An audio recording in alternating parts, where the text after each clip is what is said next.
E agora a gente abre essa lista dos filmes brasileiros, né? E vamos começar com Um Mundo Novo, que traz aí um casal. É um filme questionador em relação também a preconceitos existentes na nossa sociedade, a estigmas, né? Conta mais pra gente. Esse filme da Thalita eu achei uma surpresa, assim, para mim foi uma surpresa agradabilíssima, porque eu não conhecia esse diretor, ele chama Álvaro Campos.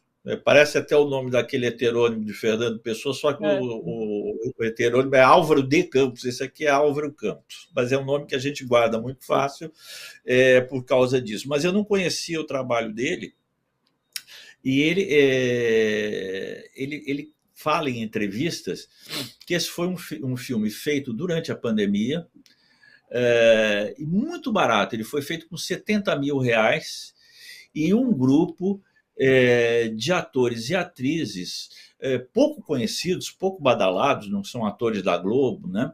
E que são basicamente da comunidade do Morro do Vidigal, no Rio de Janeiro, onde se passa essa história. Qual é essa história? Nós temos um casal que é um casal interracial, uma moça negra e um rapaz branco. Ela é uma advogada, é essa que aparece aí. O nome dessa atriz gravem esse nome, Tati Vilela, muito boa. Eles formam um casal e eles querem comprar uma casa, né? Como eu estava falando, ela é advogada, ele é grafiteiro, né? E eles querem, surge uma oportunidade de compra de um apartamento no Leblon e eles querem juntar os recursos, a grana que eles têm, para dar uma entrada nesse imóvel e passarem a morar juntos, se casarem, irem para lá. E eles vão à casa do irmão desse rapaz, que é um rapaz do mercado financeiro, né? E vão pedir para ele um aval para conseguir um empréstimo bancário, para complementar a entrada daquele imóvel. Então vai ser o encontro, vai ser esse rapaz, que é o grafiteiro, apresentando para a família essa namorada, né?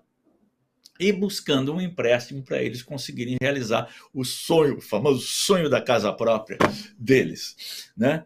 E vai ser muito interessante, porque o filme é muito sutil.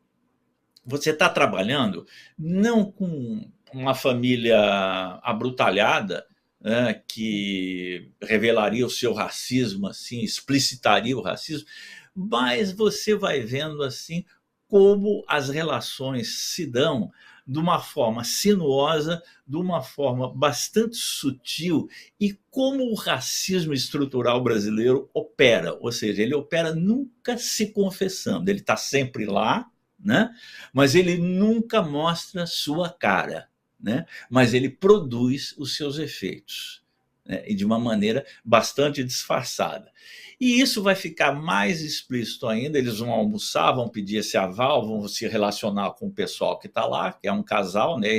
Esse irmão do rapaz e o companheiro desse cara que é do mercado financeiro, né? E duas irmãs dessa personagem, que é a Cons de Conceição, que é a personagem da Tati Vilela, vão se juntar ao grupo no almoço, né? E aí vai rolar uma série de circunstâncias em que, sinuosamente, pelas frases, você vai ver como opera não apenas as questões raciais do Brasil, mas também as questões de classe social. É um filme muito sutil, que não faz discurso nenhum para te convencer, mas por isso mesmo é super eficaz e te pega.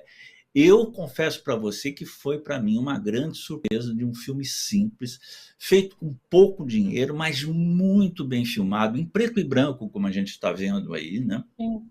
E que passa o seu recado de uma forma que respeita muito a inteligência de quem está o assistindo. Muito legal, recomendo muito esse filme. Está em alguns cinemas ainda. Eu acho que já está em São Paulo. Eu acho que no Rio de Janeiro entrou hoje, se não me engano, vai entrando devagarzinho no mercado exibidor. E é um filme assim com todos os méritos, inclusive por ter sido feito assim em condições bastante precárias, porém com muito talento. Que bom, né? Tomara que esses filmes brasileiros que estreiam nessa semana tomem de fato os cinemas, né? Porque são muito bons. Eu dei uma olhada aqui nos trailers, muito bons. A gente vai para o próximo, inclusive, que é um documentário. Chama Toda Noite Eu Estarei Lá. É sobre uma cabeleira transexual que Uhum. luta pelo direito de entrar na igreja que sempre frequentou antes de fazer essa transição. Esse filme, não sei se você se lembra, nós já comentamos esse filme o ano passado, porque ele teve no festival Olhar de Cinema e fez um sucesso muito grande, foi premiado, tal, e fez um sucesso de público lá muito grande, porque essa figura, a Mel, que é essa cabeleireira trans, é uma figuraça assim, que encantou a todo mundo. Né? E ela é isso, né? Ela é uma mulher transexual e evangélica, né? E ela foi discriminada na igreja que ela frequentava, foi proibida de entrar na igreja, e ela não aceitou isso aí de jeito nenhum, de forma passiva. Ela passou, ela entrou na justiça pelo direito dela de frequentar a igreja, ela ia toda noite com o cartaz na porta da igreja dizendo que ela estava sendo impedida, o cartaz com os dizeres, dizendo que ela estava sendo impedida de praticar a religião dela. E é uma história de luta que é uma história muito bonita, na verdade, muito bonita, e que é uma história assim que transcende a situação pessoal dela e diz respeito a todos nós no seguinte sentido, né? Da luta pelos direitos. Todo mundo dizia, inclusive pessoas que gostavam dela, família dela, amigas dela, amigos dela, diziam: por que você não vai buscar outra igreja? Essa aí está discriminando você, vai buscar outra. Ela fala: não, é nessa igreja que eu quero entrar, porque eu tenho direito, é um espaço, a igreja é um espaço público, não tenho direito de proibir ninguém, não tenho direito de discriminar ninguém, e é nessa que eu quero entrar. E ela leva essa luta, que é a luta universal pelos direitos, não cede a jeitinho, não cede a facilitários, e mostra essa pessoa, que é uma pessoa que é absolutamente exemplar. Se todos os brasileiros e brasileiras reivindicassem seu direito dessa maneira, eu acho que a gente estaria numa sociedade melhor. Eu não lembrava que ele já tinha passado por aqui, não. Que história bacana, interessante. Não lembrei quando assisti ao trailer. A gente tem agora a Festa de Léo. Também outro filmaço, tá vendo? A lista é muito boa. A Festa de Léo é sobre um aniversário, né? Diga, muito bom. Também numa comunidade carioca, né? Dirigido por uma mulher, pela Luciana Bezerra, que é daquele grupo Nós do Morro, que também está na origem daquela produção que nós falamos do filme anterior. Né? Não da cabeleireira, aquele filme anterior que é o Mundo Novo.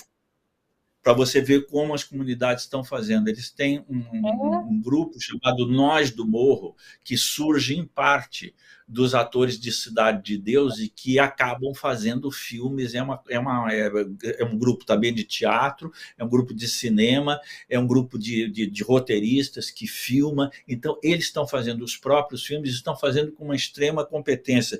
Esse filme aqui é muito interessante. É uma história que diz o seguinte, que é uma mulher, Rita, que é separada do marido e deseja dar para o filho, que é um garoto, né, uma festa de aniversário. E o marido está envolvido com um grupo de traficantes da comunidade e deve dinheiro, e acaba tirando o dinheiro dela que seria destinado para a festa. Esse é um enredozinho assim que vai desencadear uma história que se passa inteiramente na comunidade, né? E mostrando isso, né? Que é a coisa mais importante quando eles fazem os próprios filmes sobre eles, né?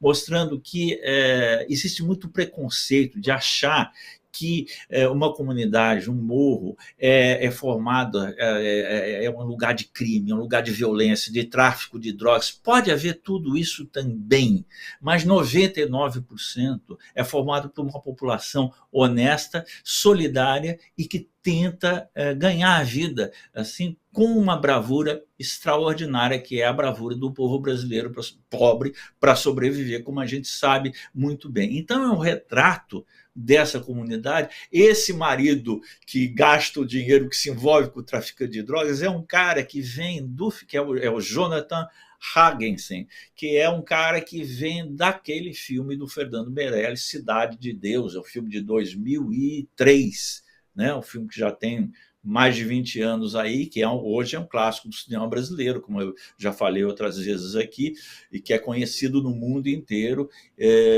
Então, esse pessoal, esse filme está na origem desse grupo, dessa tradição e dessas iniciativas artísticas tão importantes, que são um retrato da sociedade brasileira, feita pela sociedade brasileira ela mesma. Não é gente de classe média que vai subir o morro para registrar como eles são, como eles pensam, como eles sentem, quais são os problemas e quais são as virtudes deles, mas são eles próprios que fazem isso, e fazem com muito talento. Essa garota, Luciana Bezerra, é muito talentosa.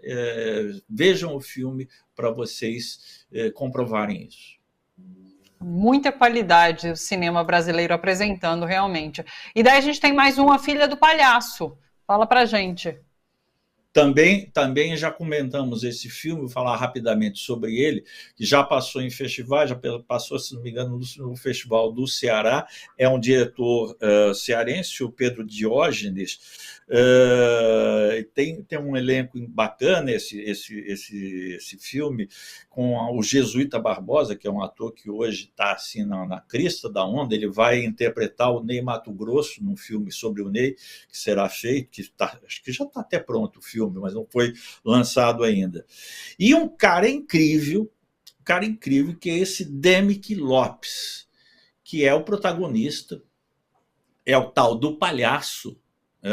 Ele é um cara que tem uma personagem trans, que ele faz nos bares noturnos, nas boates, e ele tem uma filha que se afastou muito tempo dele, e é um reencontro entre esse pai, né, e essa filha, que é um reencontro bastante problemático, porque o modo de vida dele é um modo de vida que a garota, a princípio, não aceita, mas ela acaba se aproximando do pai e vendo as qualidades do pai, vendo o exercício de liberdade do pai e o grupo em torno dele, e isso cria uma relação de reaproximação entre eles, né? Mas é um filme que trata dessa questão de reaproximação de pai e filho, ou pai e filha, de uma maneira que não é nada piegas. Os conflitos estão ali, não são escondidos, mas também mostram para a gente que o que mais importa nessa relação é a sinceridade, é o amor entre os personagens, e é o que pode levar a gente colocar, entre aspas, e se descartar de preconceitos que impedem que as pessoas sejam mais felizes e exerçam a sua vida como querem, exerçam a sua sexualidade como bem desejam, e não sejam discriminadas por isso. É um filme libertário nesse sentido, né? Extremamente bem feito, com momentos assim muito emocionantes e com momentos muito engraçados também. Ele tem muito senso de humor. E esse cara, eu também não conhecia, esse Demick Lopes. Esse é um grande artista, Thalita.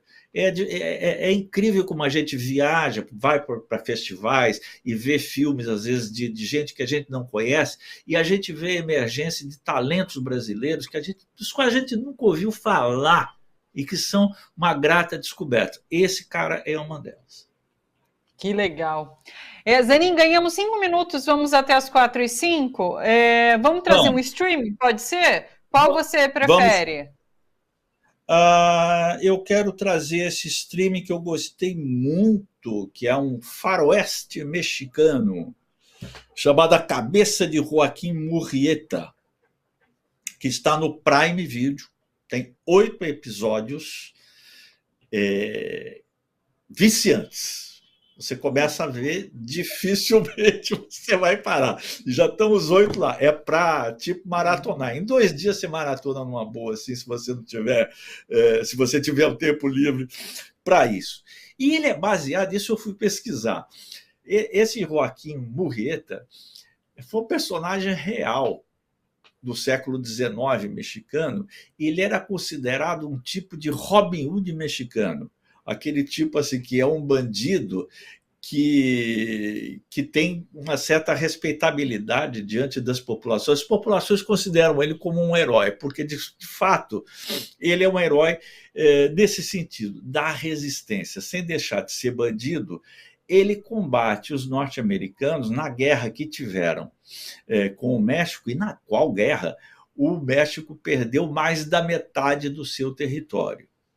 E eles estão lá, e as tropas americanas estão lá e estão barbarizando as populações mexicanas, inclusive aqueles que tinham pequenas propriedades que, no acordo de paz lá, que os Estados Unidos selaram com o México, diziam que essas pequenas propriedades seriam respeitadas, e não são. E para gravar isso aí, existe uma corrida ao ouro, existem veios, minas de ouro na Califórnia, e então existe uma corrida do ouro que você sabe que propiciam todo tipo de violência causado pela cobiça e pelo banditismo e pela disputa pelos veios e tudo mais. Esse filme aborda tudo isso de um jeito totalmente aventuresco, né? Essa dupla, que é o Joaquim Murrieta e uma jovem imigrante chinesa que ele acaba salvando e que, agradecida, forma uma dupla com ele. E eles vão saindo por ali e vão se metendo em lutas contra soldados americanos e tudo mais. Tem uma história totalmente rocambolesca e que lembra muito as histórias do Zorro. E daí, pesquisando, sabe, o personagem Zorro que todo mundo conhece, né? Dizem que o Zorro, que a figura do Zorro, que é uma lenda também, foi inspirada nesse Joaquim Murrieta, que é o nosso Robin Hood mexicano. Quantas então, ligações, né? Que bacana. Muitas ligações, Thalita. E ele é filmado de um jeito, para falar um pouco do estilo da coisa, ele é filmado de um jeito absolutamente encantador. Aqueles grandes desertos, aquelas grandes paisagens, aquele ambiente do faroeste mesmo, ganha um colorido muito especial, uma fotografia muito elaborada, ele é muito sofisticado.